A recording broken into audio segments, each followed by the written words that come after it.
buenas tardes a todos, muchas gracias por estar aquí. Claro que tienen que estar aquí, ustedes pagaron este diploma. Pero además, o sea, creo que es un privilegio lo que vamos a escuchar el día de hoy. I'm telling the students, Doug. Okay, oh, you understand Spanish, and you probably speak it as well. So, es un privilegio porque tengo como 4 años, bueno, 3 o 4 años de estar pidiéndole a Doug que por favor venga aquí a México y que sepa lo que es la hospitalidad mexicana, ¿no? Y que, bueno, pues su horario, su agenda, muy, por supuesto, muy comprometida, pues no había podido realizar este viaje. Ahora pudimos contactarlo mucho antes de que tuviéramos ya comprometido todo el programa del diplomado, y entonces tuvimos la oportunidad de que nos dijera que sí, que podía venir ahora. Entonces me da mucho gusto presentarlo, me da mucho gusto, yo lo he escuchado en muchas otras ocasiones y creo que la vamos a gozar muchísimo, sobre todo en el contexto del diplomado en diseño de comunidades sostenibles. Voy a leer una pequeña semblanza, no le hace totalmente justicia, pero para que ustedes se den cuenta de dónde viene Douglas Farr. Nació en Estados Unidos, en Detroit, Michigan, es arquitecto y urbanista y recibió su licenciatura en arquitectura por la Universidad de Michigan en Ann Arbor. Y más tarde realizó, ¿is that right? Yeah, no. Okay. Y más tarde realizó una maestría en arquitectura en la Universidad de Columbia. En 1990, Farr fundó Farr Associates Architecture and Urban Design Incorporated, una firma de arquitectura sostenible y de planificación en Chicago, Illinois.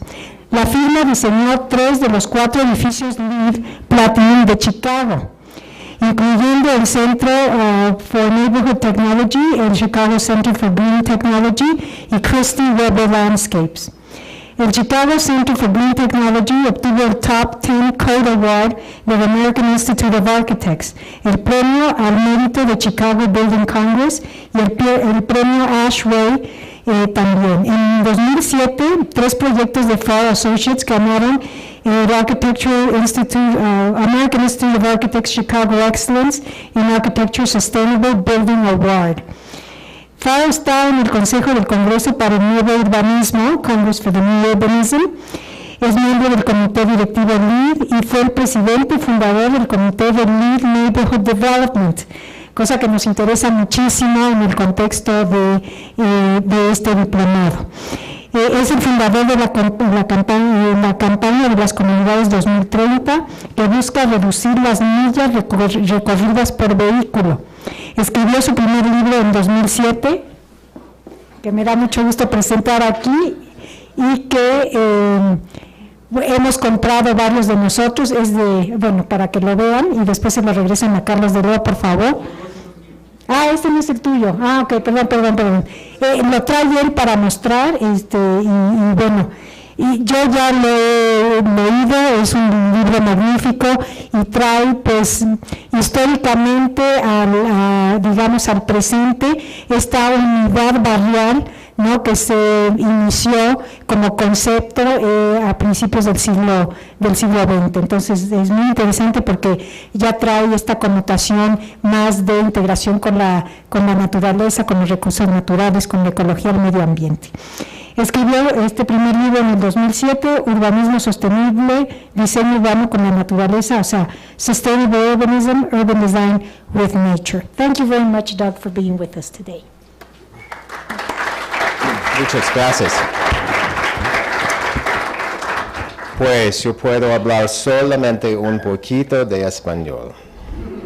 Pues, primero, ¿quién es ustedes? ¿Quién es un arquitecto, ingeniero, planador? ¿Cómo se dice? Planificador. ¿Hay otros? Profesores. Presidentes. No presidentes. Ok, bueno. Hace 29 años que yo viajaba al Distrito Federal y es muy diferente. Luego, el torre más alto se llama el Torre Latinoamericana, 42 pisos, ¿sí? Y al fondo hay un restaurante que sirven Oysters Rockefeller, que yo recuerdo, hace muchos años. Pues yo trato de hablar Spanglish, un poquito de Spanish y un poquito de inglés. Y yo quiero conducir este evento, ¿cómo se dice? Informal.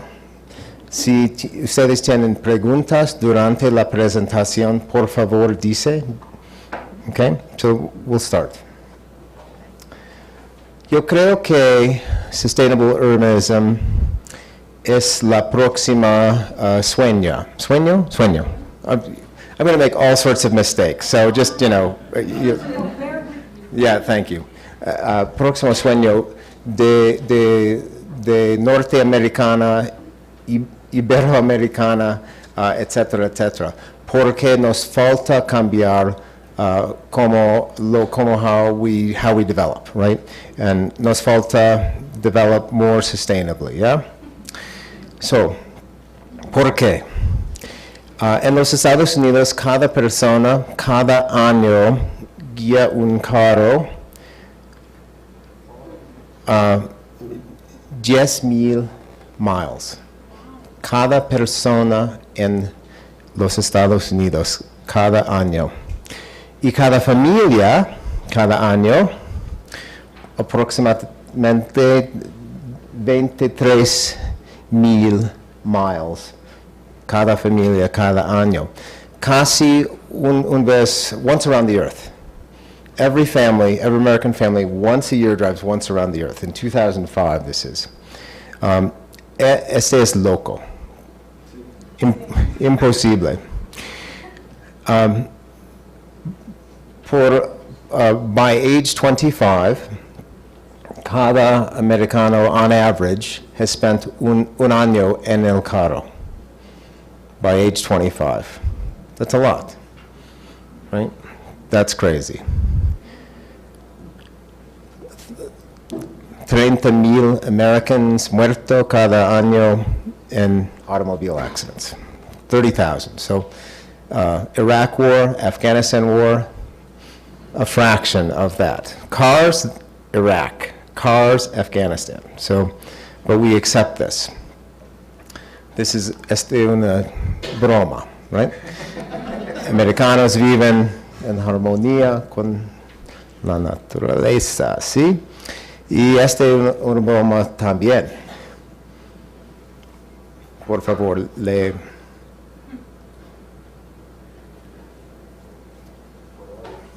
For others, right? Americans like it when other people take public transit. And if you read the story, it says, we like it when people ride the bus because our drive is less congested. So, and that's an accurate statistic, 2%, 2% of Americans ride public transit, 2%. So that's not so much. Yo creo que Americans are addicted. This is an opium den. Have you ever been to an opium den? Yes, okay, yeah. Get out of here, yeah, get out of here, young lady. But this was, these were people, they would take drugs and just lay around all day, right? This is evidence of addiction, right? These people are addicted, right? But we Americans, presumably Mexicans, we'll have this conversation, are addicted too. Here is a typical American teenager playing what we call thumb games, right? Not moving more than a foot in a day, right? So on one hand, we're driving around the planet, and on the other hand, we move a foot a day. So very interesting. So we're drugged too. And we Americans spend, on average, 87% of our time indoors for our whole lives. So we're an indoor species. We're not an outdoor species. We're also, we Americans, again, we're gordo, obese. ¿Cómo se dice obese? Obeso, sí. Este es un de 85 and map of obesity by state, cada state. So you can see less than 10% is the light blue, less than 10% obese, and 10 to 14% obese is the medium blue. So that's 1985. This is 2005, right? So this is the United States, and you can see that we've had to add new categories, new colors, right? And so there are many states where more than 30% of the population is considered obese. And this is 6 years old now. It's only gotten worse, right? And I think of it as just adding. When you add weight, you can put more holes in your belt so your pants still fit. It's sort of like that, right? So, and this is very expensive. It's expensive in human life, quality of life, health care, and so on. And so how is it that we Americans are so unhealthy? This is an American. Can you see? This is what Americans look like, right? But this is from the National Institutes of Health. Over the next few decades, life expectancy for the average American could decline by as much as 5 years. So that is, as a species, that is a sign of failure when your lifespan shortens, right? So that's the trajectory we Americans are on. So this is all the doom and gloom, the bad stuff. I'm getting it out of the way right up front because I'm actually a very happy man, so I can't do it for very long. But we'll get it out of our systems. So this is this is just the reality of climate change up our way, and that is to say, my home state of Michigan here looks like Mitten, right? Michigan will soon, by 2095, will have the winter as if it were there, right? And the summer, you can see as if it were there. So our climate zones are changing by about 600 miles south in this century. So it's big, it's big. We've already seen that plants that used to grow native in Illinois, where I live, won't grow there anymore. So it's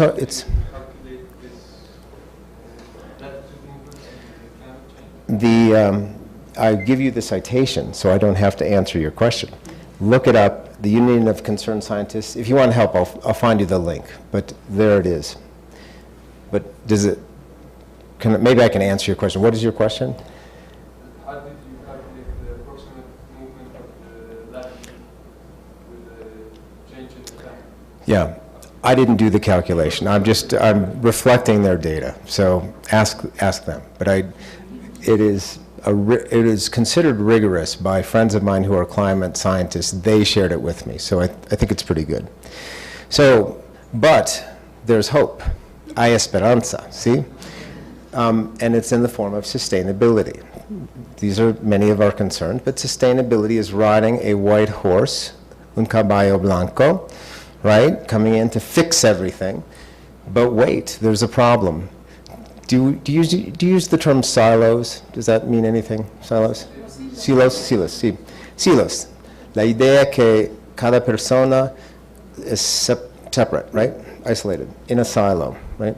So this is what I want to talk about. So it's just, yo creo que en los periódicos cada día hay historias sobre light bulbs, Priuses, hybrids, right?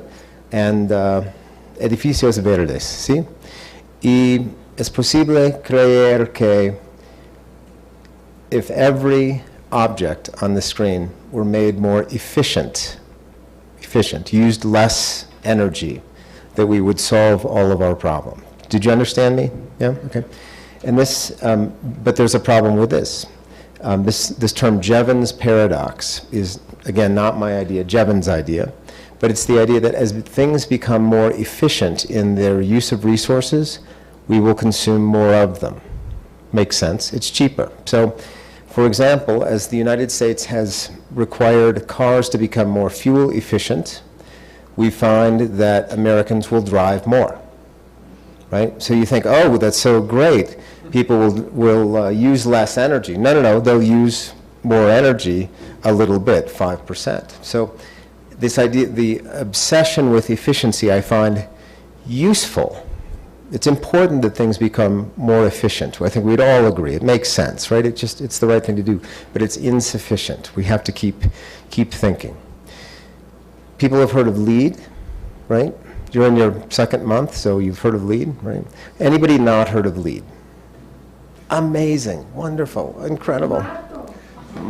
Wow, good school, good school. Pay more tuition, yeah. Ha. So LEED. LEED, I hope we can talk about this later. Hay una interesante historia de LEED que comienza en 1993. Pero el nombre LEED, 96, ¿sí? So I 5 categories here: sites, energy, environment, water, materials. And LEED is useful. It's a helpful tool, but it is also narrow. LEED is its own silo, right? I want you to think. I know this is what you're here for, is to think, right? So LEED is helpful. It is a tool, but one must think critically. So I'm going to show you some examples of why you have to think critically. So for example, LEED measures efficiency in buildings per square foot or per square meter, right? Per unit area. But what's interesting, in the United States, this is average household size. So there's 3 lines. I'm going to animate them in the slideshow. So in 1940, the average household in the United States was 3.5 people, and it shrunk to be just 2.7 people. 1940, the average size of a house was 1,000 square feet, and now it's 2,200 square feet. And what this means is the area of house per person has nearly tripled in 60 years. Is this a bad thing? No, it's a fine thing. We're more prosperous, we have affluence, we have, the ability to have bigger houses. So maybe that's a good thing. Arguably, there are some really too big houses in the world. We can have that conversation. But the point I want to make here is that LEED measures efficiency not per person, but per square foot. So Bill Gates, you've heard of Bill Gates. His house is 40,000 square feet. My house is 2,400 square feet. By LEED standards, Bill Gates' house is more energy efficient than my house because they measure per square foot. So something's a little screwy there, right? We're not there yet. So I want to introduce the idea of measurements per person, per capita.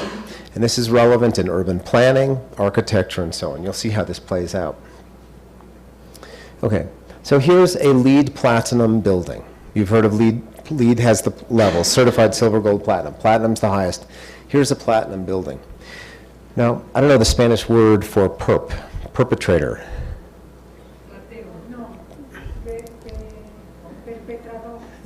What she said, perpetrador, right? So you see on TV, the crime shows, when there's a guy that's been arrested and they put those little fuzzies on his face. In the US, we call that perp, to perp out. You're accused, but you're not guilty yet, so you don't want to see your face. So I've perped this out, right? This is a LEED Platinum building. Now, it's a wonderful building. It uses very little energy, very little water. The materials are very healthy. If you became hungry, you could probably go up and just eat the wall. I mean, it's really good, right? Really good. However, look at its context, the place it is, right? So that within the property lines, it's a delightful thing, right? But look at the surroundings. It's a disaster, right? There's a big parking lot, but it's a diverse parking lot. Part of it is black, and part of it is white. But you can see that if you think that by doing LEED Platinum buildings for the whole world would solve all of our problems, I think this slide proves it won't, right? It's concerned with what's in the property line and has no intention to influence its context. So there are limits when you go one building at a time, right? This isn't to say that I love LEED. It's a useful tool. It motivates people to do better than they would have done. But it is used by human beings. Therefore, it is imperfect. So let us continue. So there's a trend in the United States about wanting to certify schools as green. The belief being that children raised in a healthy, daylit, energy efficient building will learn more, grow more healthy, things like this. Virtuous, good idea. However, there's a counter trend where schools are moving to odd locations. So this is a town, West Brazos, Texas. You can see where the A is on the map there, where a small town school was located in the little downtown. And it was, everyone walked to school. The students, the teachers, the parents. There wasn't a parking lot with the school. So they built a new green school 3 miles out of town on a highway. It had a huge parking lot because it wasn't close to where anybody was. You had to drive to it either by car or by bus. And one of the great features that the green building claimed about itself was that the rainwater off its parking lot was captured and filtered. So this is ironic, right? The old school that was not considered green had no parking lot. The new one invented the need for a parking lot and then patted itself on the back for draining the stormwater off the parking lot. And that one got a plaque that said, "I am green," and that one did not. So there are issues. So I think you'll appreciate this. And then there's this.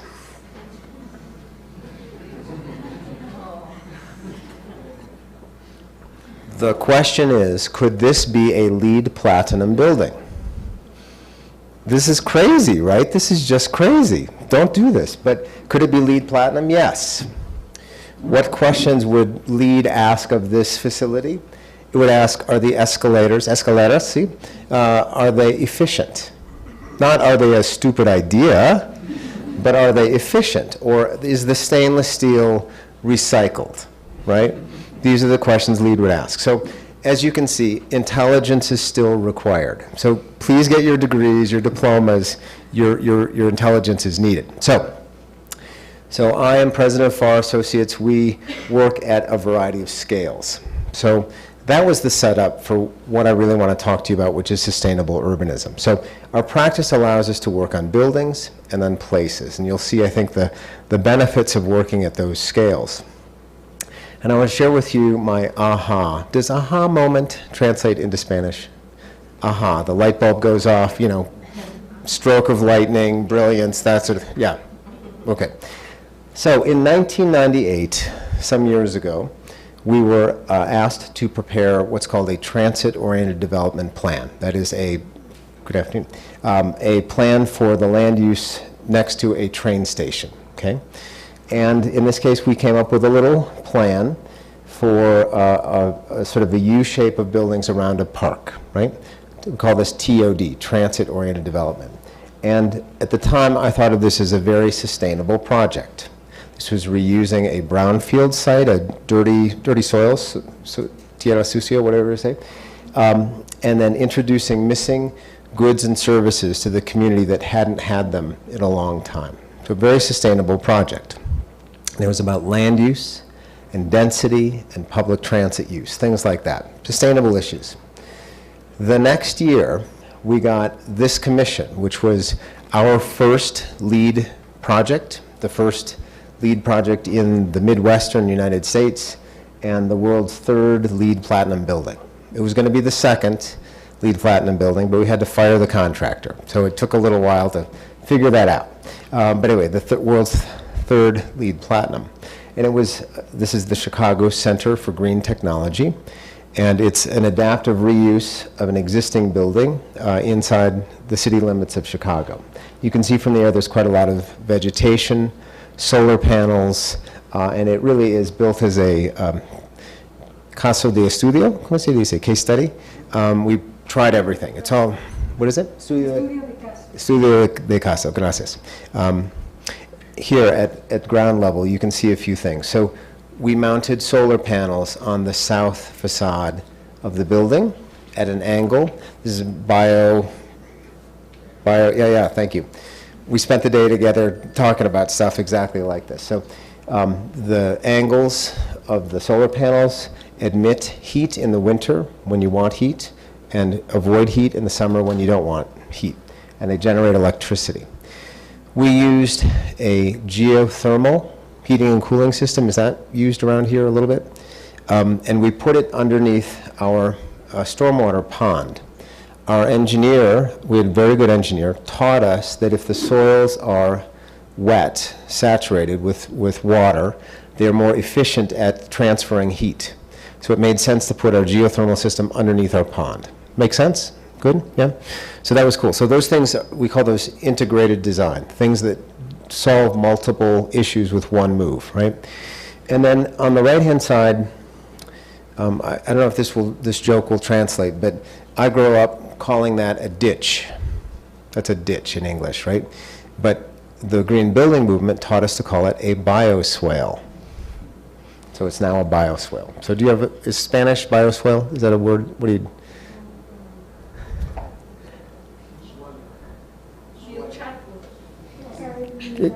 Era Chaco. Yeah. Okay. So it's new fancy name. This is a Chaco though. Yeah. Okay. Yeah. Okay. Perfecto. Cool.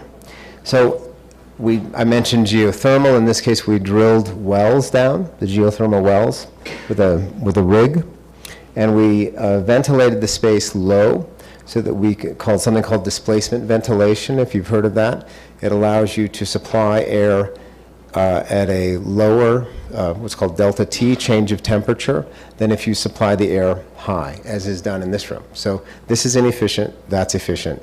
A little lesson for you. But anyway, so it had all these great green features. And this is, you've seen vegetated roofs, right? So this is 4 seasons of a so-called green roof in Chicago. It's only rarely green. One season is it green, and that's summer. Autumn it's red, winter it's really brown and white. So, but it's called a green roof, so whatever. So this is 1999, we did all this work, finished in 2000. And I realized in our office that first transit-oriented development I showed you, sustainable. This building I just showed you, sustainable. And my aha moment, where the light bulb went off over my head, really loud and really bright, was to say they had nothing to do with each other. One was about land use, one was about efficiency, so on. So the brilliance was, let's go back and redo the first one and apply the ideas from green building at the scale of a neighborhood, right? Let's try that. So here you have it, a drawing, right? First of all, we bought better colored markers. The other ones were brown. This has color, so it's better already. But you can see that we're starting to add solar panels, green roofs, other features that make it visibly different from the first drawing.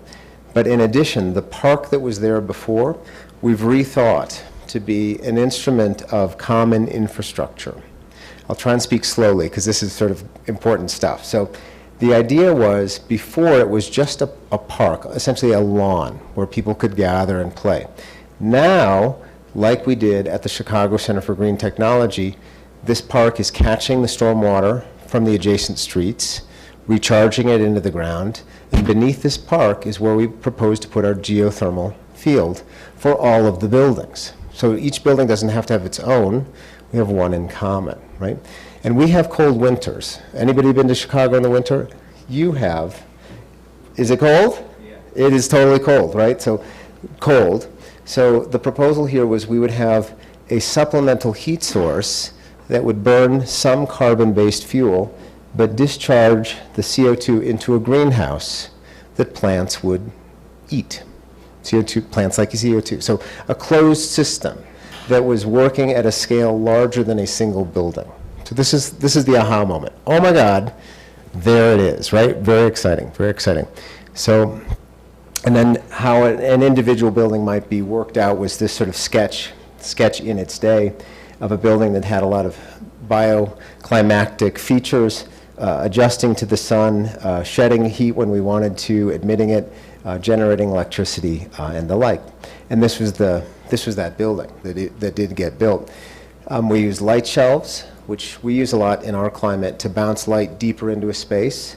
At the top of the building, I think I have another better picture of it there. Whoops, there.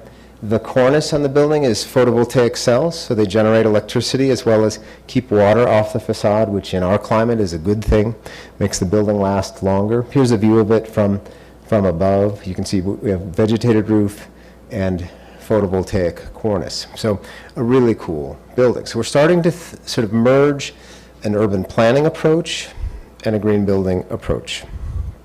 So here's, if you're taking notes in English, here's the definition of sustainable urbanism.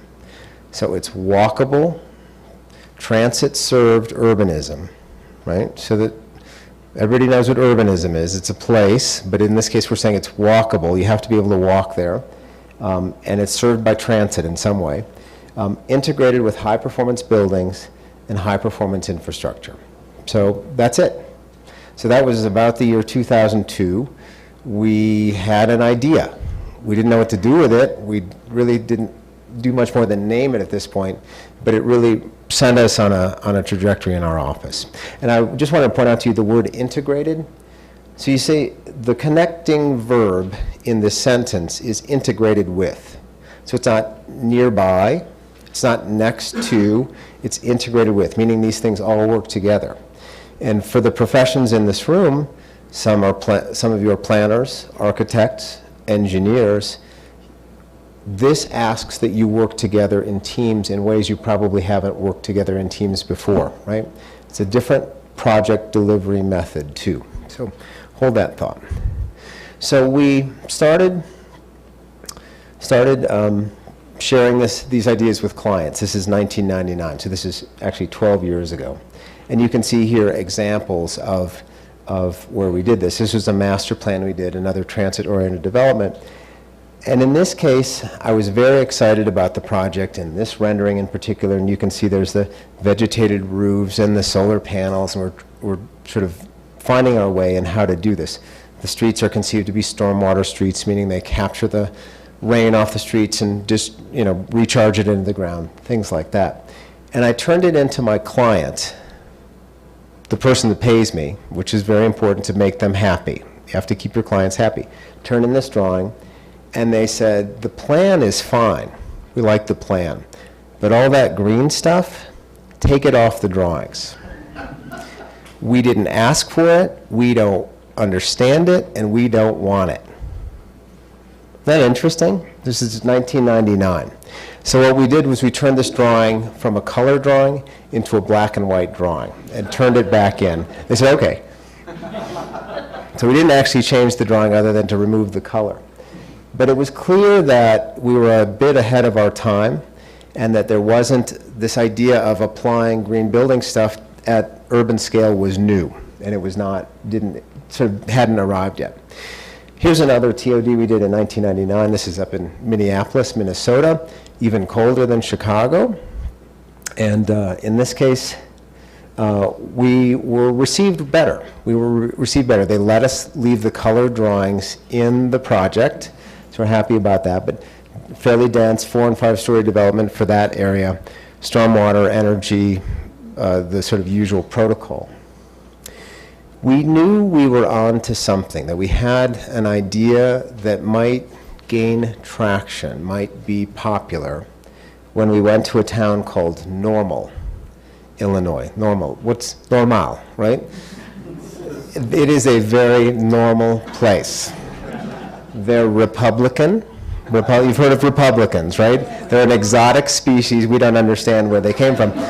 But some of them live in Normal, right? So Normal. And we were hired to do a master plan, which took this circular shape, a sort of circle, really neat. And we put all our colors in there and all our ideas, and they said, great.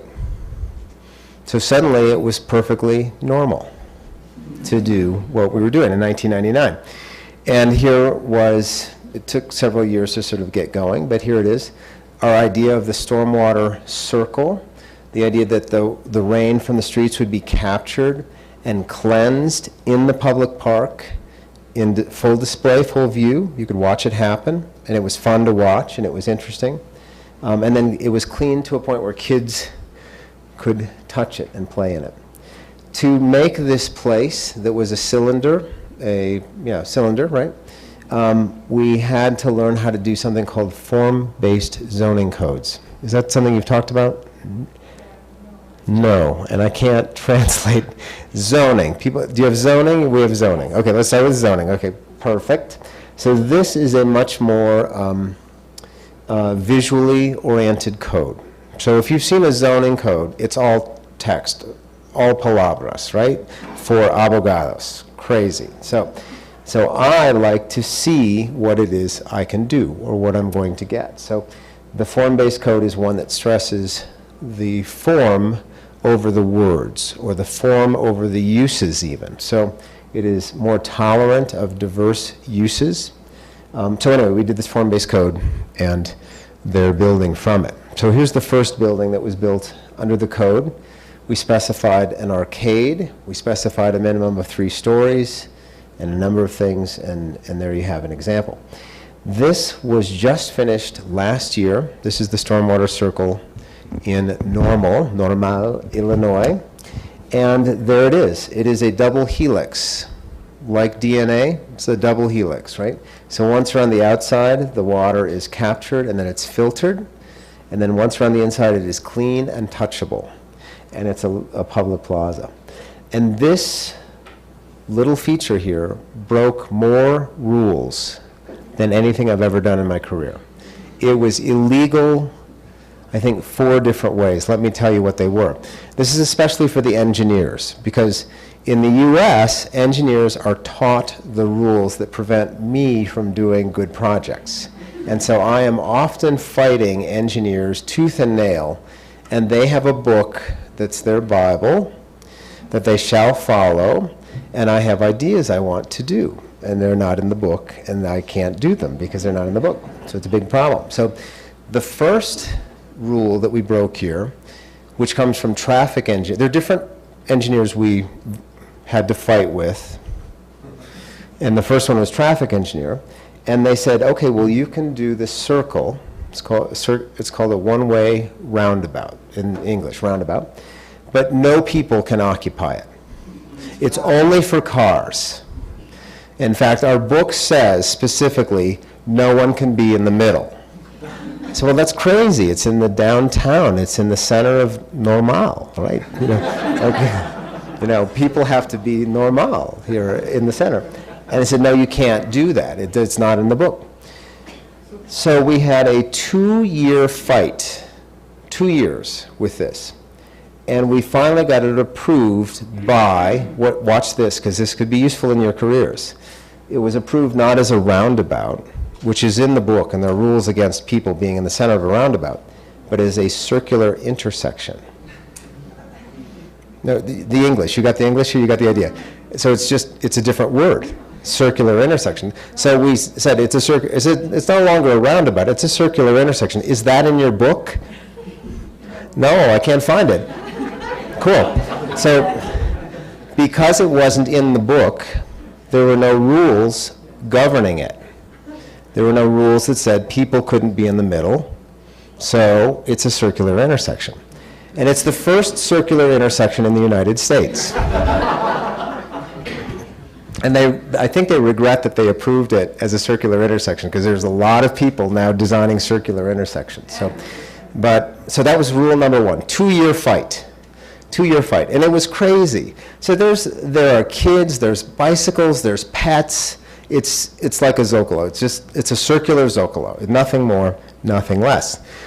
The next rule we broke is the water rule, right? So I don't know if you know this, but if you design a public place in the United States because of abogados, my wife, mi esposa es un abogado, pero I have problems with that. So not with her, but with lawyers.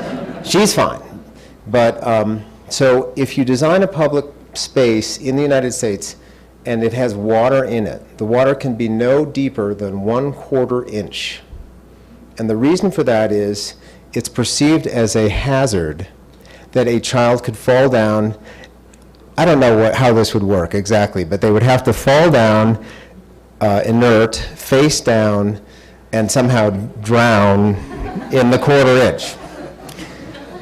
But that's the rule. You're considered safe if the water is no deeper than a 1/4 inch. So is a 1/4 inch fun? No, it's not fun at all, right? So we wanted kids to get wet wet bottoms, right?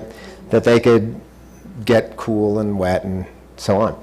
And so we did that, right? And so that was rule number 2, broken, right? And the town of Normal loved it.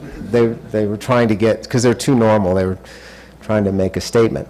And then the third one is there is no standard for water that has been taken off a street, cleansed in some way, and then is declared clean enough to have your son or daughter jump in the water, right? There is no standard for that. There's drinkable water, there's swimmable water, and then there's various degrees of waste treatment, right?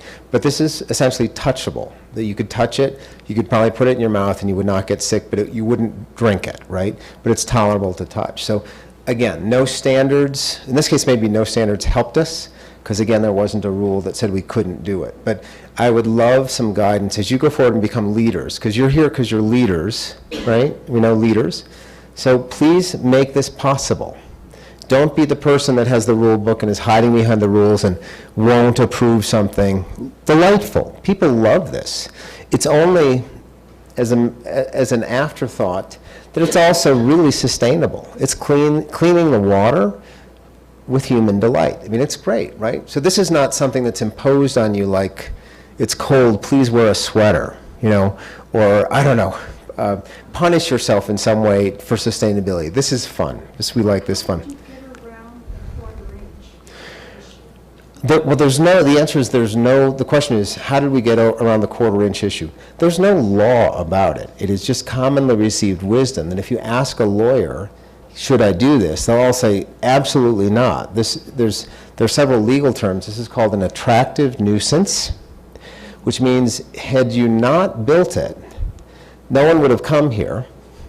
Well, the point is to get people to come there. Okay, so you've attracted people and you've put them at risk because you've made this deep water thing, right? So you are burdened with having created the hazard and then made it a hazard, you know, and to attract people to it. It's a terrible combination. But there's no law against it. It's not a law. It's just a ruling from lawyers advising their clients.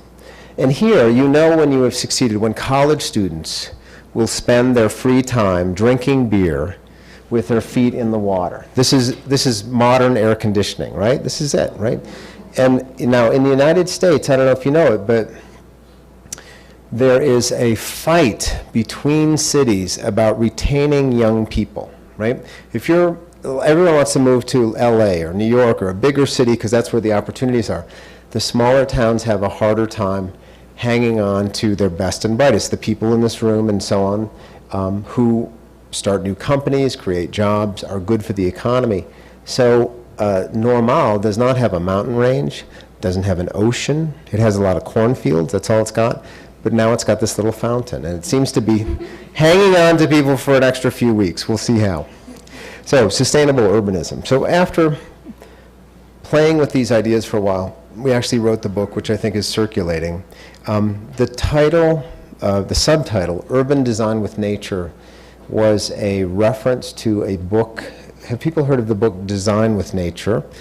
By Ian McHarg. If you're of an age, you own a first or second edition, like the front row, us do, and then otherwise you've heard of it. But anyway, so it's meant to be a response to Design with Nature. So I want to talk to you about some case studies. So I'm a practitioner. I don't deal in, we do some policy, but I really like sort of to build things and make beautiful places that are inspiring to people. So when we wrote the book, we put out an international call for case studies, and we got 200 case studies from around the world. And we reduced them down to 20. And I'm going to talk to you about, I think, three now. And these are projects built and planned that follow the principles that I've talked about, the definition of sustainable urbanism. And one of the fundamental questions we had was, is there a minimum size in land area that you need to do sustainable urbanism? And the answer seems to be half an acre, which is very small. So it's just, it's less than a city block. But so the projects came in half an acre, 4, 15, 120, and thousands of acres. So they do come in all sizes. I'm going to talk to you about, the first one I'm going to talk to you about is our smallest project, and it's called Christie Walk. and it's from Adelaide, Australia. It is 1/2 acre, which is how much of a hectare? Like a 1/4 hectare, something like that? Less. 1/5 of a hectare, 1/6 of a hectare. 2,000 meters. What he said. Yeah. 2,000 square feet. Yeah. So it's a little funny little T-shaped thing in the middle of a block. And it's, as I say, 27 dwellings. Here are all the sort of features of it, and you can read all the cool stuff they're doing. All of the projects do multiple things. In this case, this project grows food. It has solar panels. It reduces its parking need.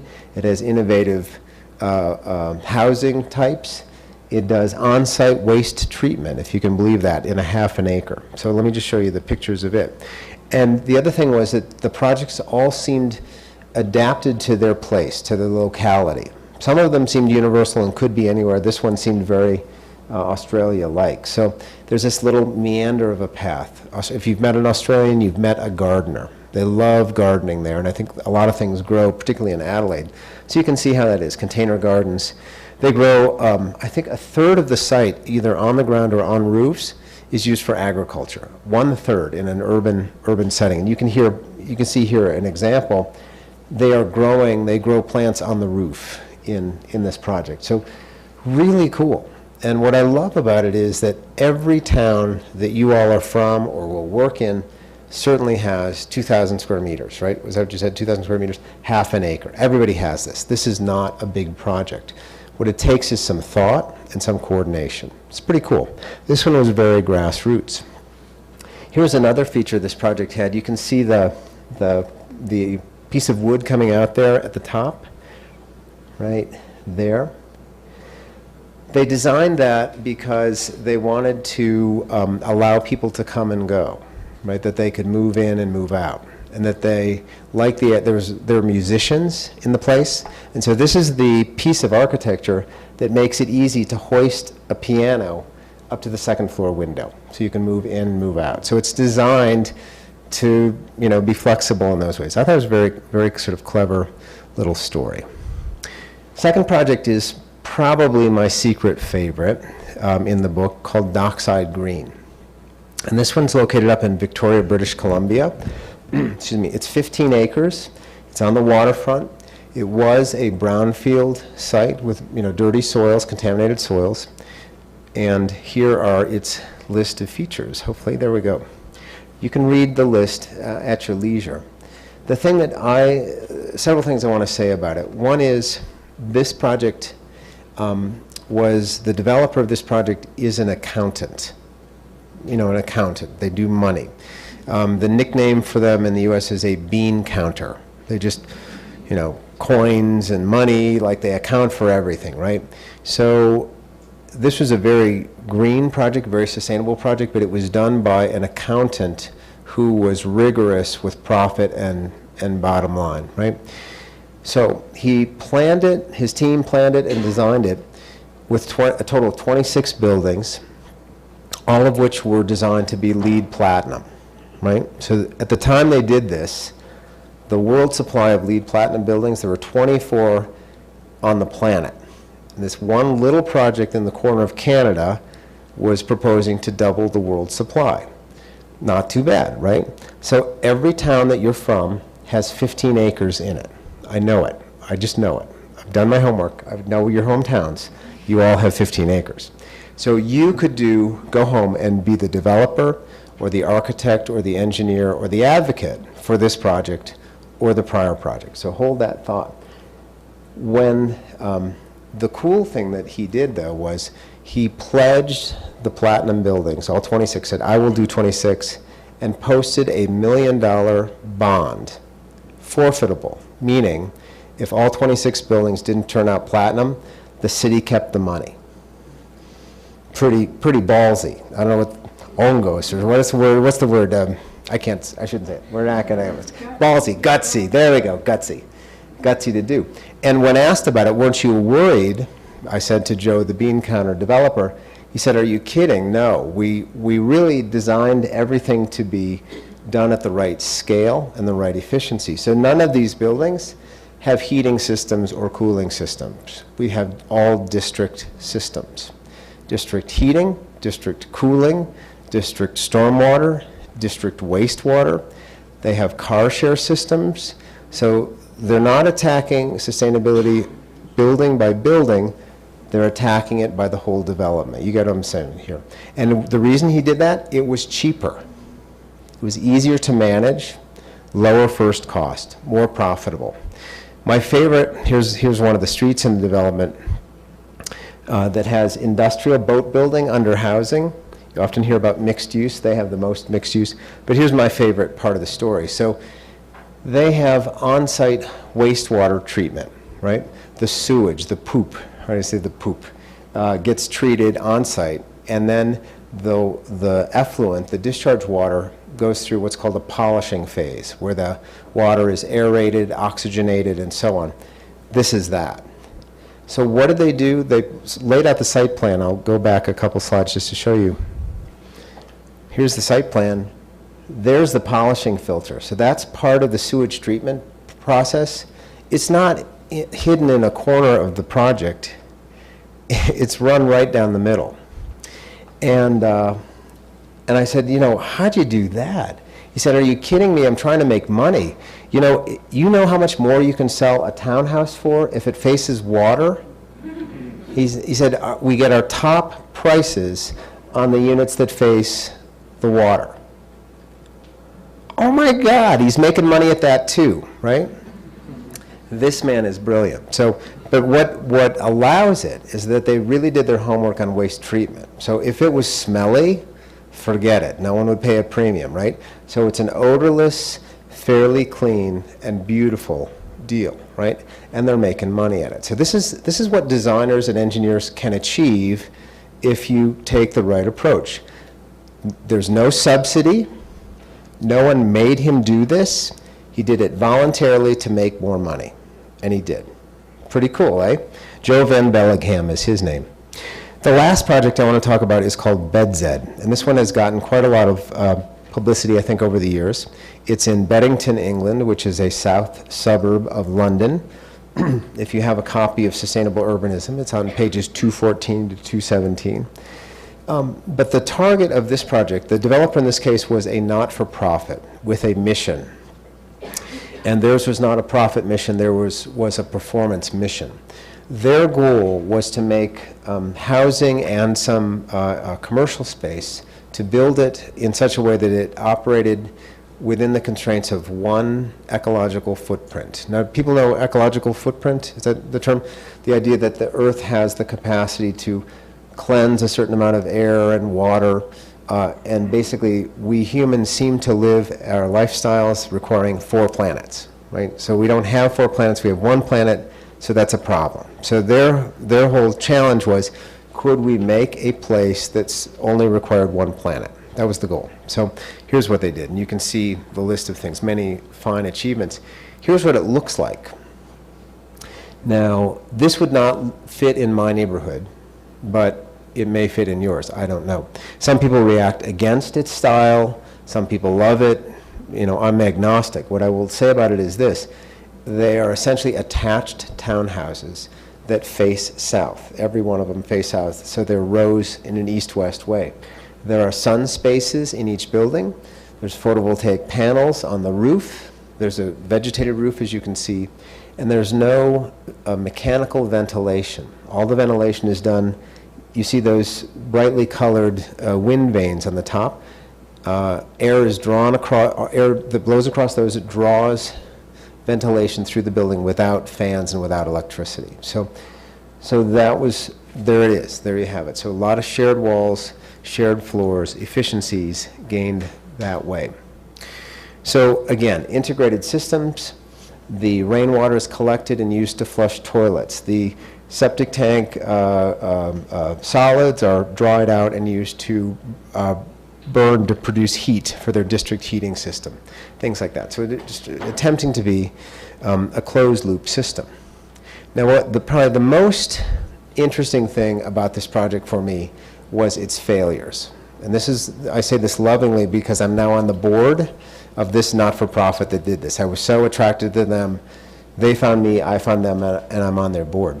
But what I've learned is this. Their goal was to make one ecological footprint, 1.0, exactly one. They got to about 1.2 footprints. Now in the UK, the United Kingdom, where this is, their lifestyle seems to require 3.5 planets, 3.5. So their goal was 1, they got to 1.2. So they're pretty close, pretty close. But they came up short. Their goal was also to do it for no cost premium, that they thought they could build this for the same as conventional. Not even close, like 40% more. So the budget was blown, but the sustainability was pretty good. But the bottom line here is the most interesting thing to me, which is of that reduction, the sort of the benefits that they got to go from 3.5 planets to 1.2 planets, 63, they measure everything. This is what I love about these guys. 63% of that reduction came from things that architects and engineers design, what I call bricks and mortar, the physical design of the buildings, insulation, good windows, solar panels, things like that, right? And 37% of that reduction in harm came from changes in people's behavior, changes in conduct. Nothing physical, no solar panels, no cost, no anything. Just the place caused people to behave differently.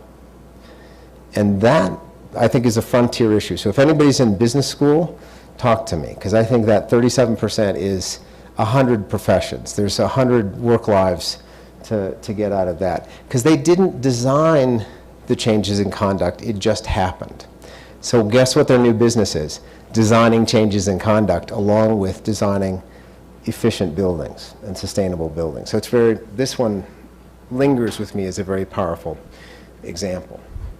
So the thesis of sustainable urbanism, if you haven't read it, is we're taking over the planet by 2030. We aim to dominate every development deal on the planet Earth by 2030.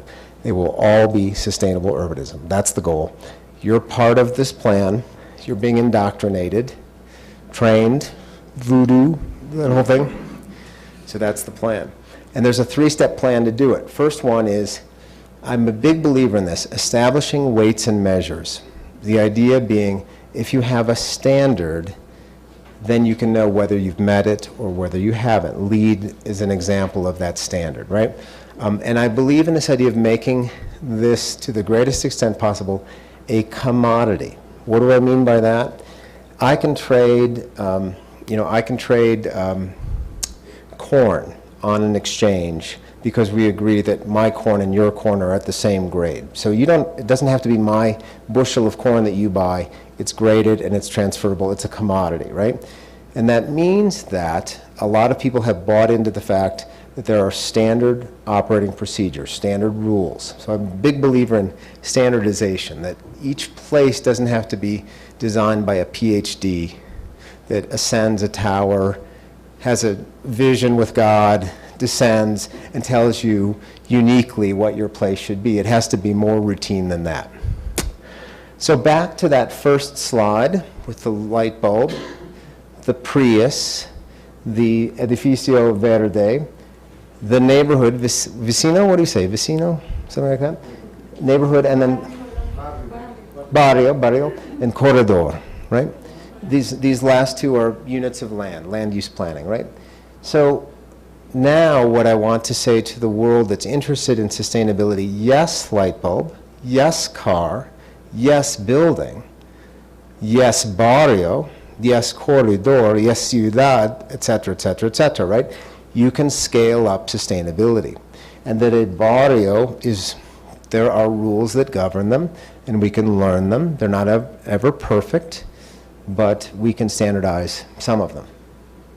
One of the things I also like to think about or point out is, as a society, at least in the US, we focused sustainability on the things that are fastest to do, right?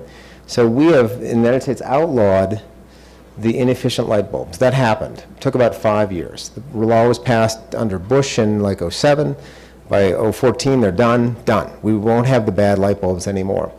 But the things that take really a long time, like changes in land use, they take a generation, 25, 30, 40 years. We haven't started on those yet. So kind of backwards. My mother, growing up, always said, when you have a lot of things to do, make a list and start with the thing that takes the longest. Because if you start with the thing that takes the shortest, you'll never get to the thing that takes the longest. So as a society, what did we do? We made a list and started with the thing that takes the shortest, right? So which is why I want to get you all thinking as leaders to start thinking about the opportunities for those scaling up sustainability in the barrio and the corridor. So by barrio or sustainable barrio, we have this diagram.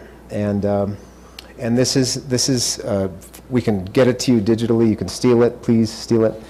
Please translate it. In fact, it's been translated into Spanish. I'll get you the Spanish one somewhere. I don't know where it is, but it's around. So it's the idea that there are units, there are bits of land use that you need in a barrio to make it a complete place, so that you can live your daily, willingly meet daily needs on foot and bike.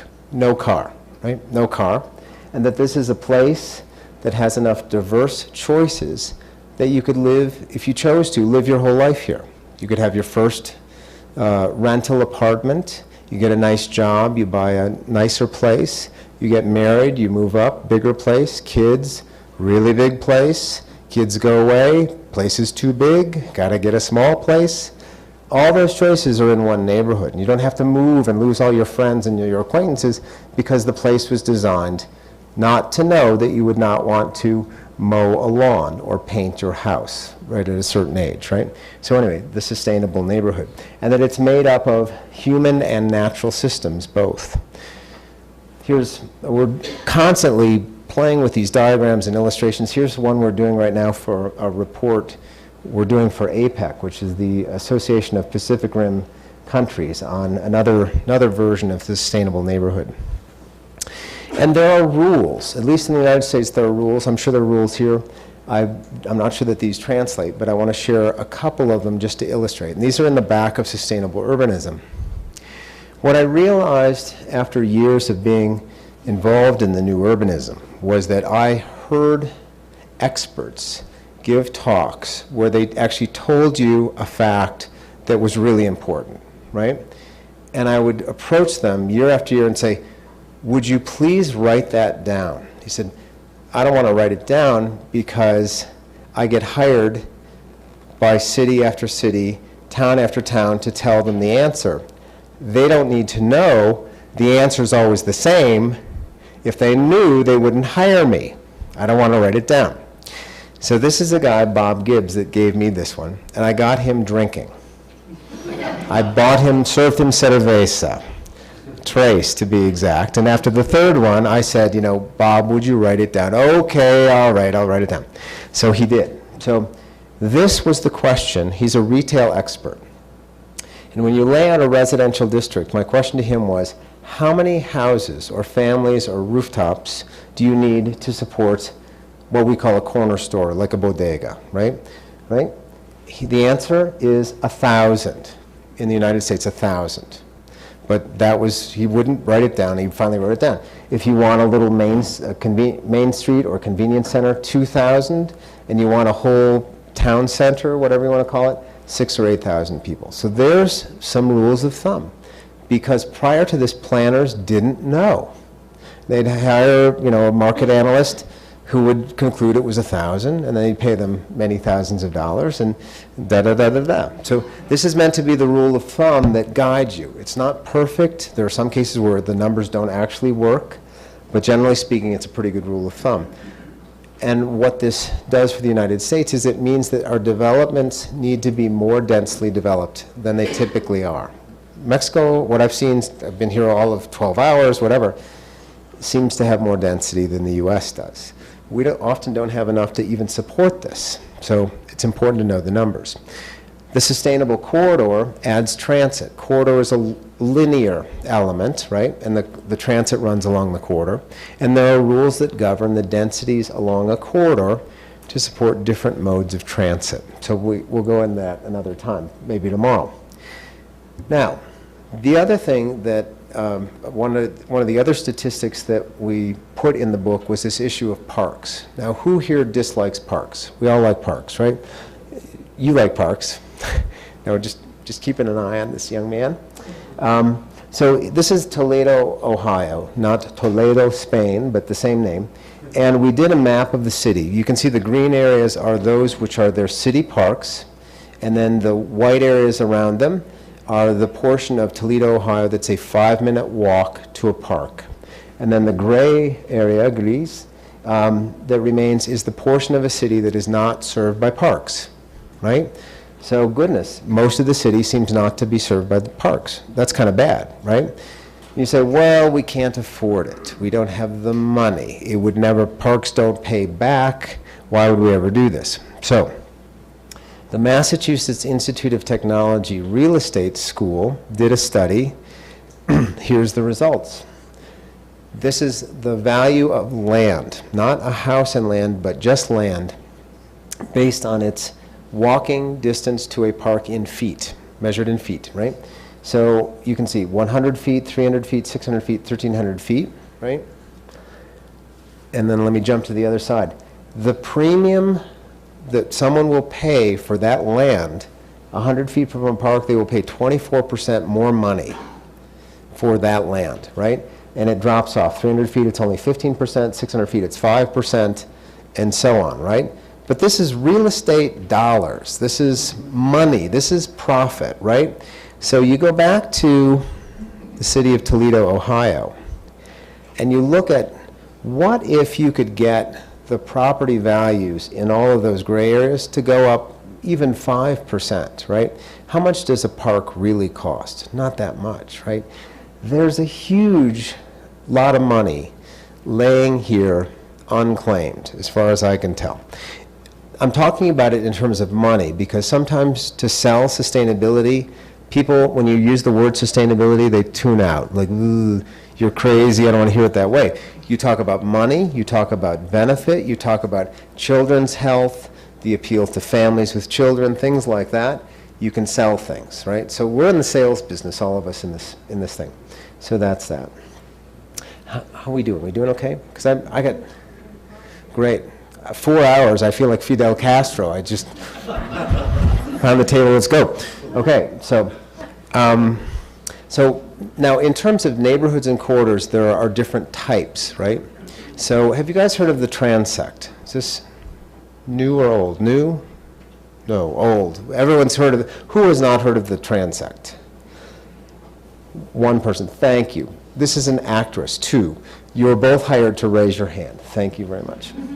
So there's a natural transect, which is the idea that you can take a slice through nature, a section cut, right, and reveal that there are different ecological zones, right? And beaches and oceans and so on, playas, are great examples. There's dunes, the back dune, the second dune, and different plants and animals inhabit each of those little ecological niches. So that's nature. Well, there's a theory that says humans are no different, essentially, that you can take a slice through a city and that there are parts of those cities that people find advantageous to occupy at different stages of life. And this is called the urban-rural transect. And it's often classified from low to high as natural, T1, transect zone 1, up to transect zone 6. And so we could talk about those or not. And then special districts. Districts are things like airports, hospitals, college campuses that are sort of exempt from the rules. They're just sort of special animals. Now, the per capita environmental impacts decrease, get better, are better for the planet as the density increases. So that is to say, the least environmental place to be is out here at low densities, and the most environmental place to be is here at higher densities. Does that make sense to people, or is that counterintuitive? In the United States, the Americans that have the lowest environmental impact live in Manhattan, in New York. Manhattan, which seems maybe counterintuitive to you. Why Manhattan? People in Manhattan don't own cars. They walk or ride transit everywhere. Their units are tiny, and they're paying all their money to have this table, you know, and to think that it's a palace, right? For New York, it's a palace. And they can't buy much stuff. You go to the store, you buy 2 bags, it's like you're sleeping with those bags of things, like there's no place to put the stuff, right? So So they're constrained, and that makes them highly environmental. For example, now one thing, this is sort of a laugh slide. So this is a chiste, broma, whatever. So tag along, I hope it translates. So this, think of how we live our lives and our needs through life, right? So when think of downtown, you know, T6 is downtown, it's kind of where the action is, where the clubs are, the restaurants and so on, right? So when you're out of college, that's where you go to meet other single people. You would not go to the country, like to a wilderness area to mate, right? It doesn't, excuse me, you may meet someone there and go there, but I mean, you wouldn't meet them there, you would take them there, right? So these are called the millennials. These are people born around the turn of the century. When they mate, those, it's people in the bar mate, have children, then they will move to a lower density place, right? So they have children, they want open space, play fields, they move to the suburbs or lower, neighborhood, right? For a while. And it's cool. When you've got children, that works, right? You know not to move where there are farmers. You've gone too far, right? So you show up and you go to the corner store, and guys like this show up, you know you're not moving there, right? You went too far, you move a little back. You know you've gone really too far. If you end up in the wilderness as you crazies, you know not to do that. That is the Unabomber, by the way.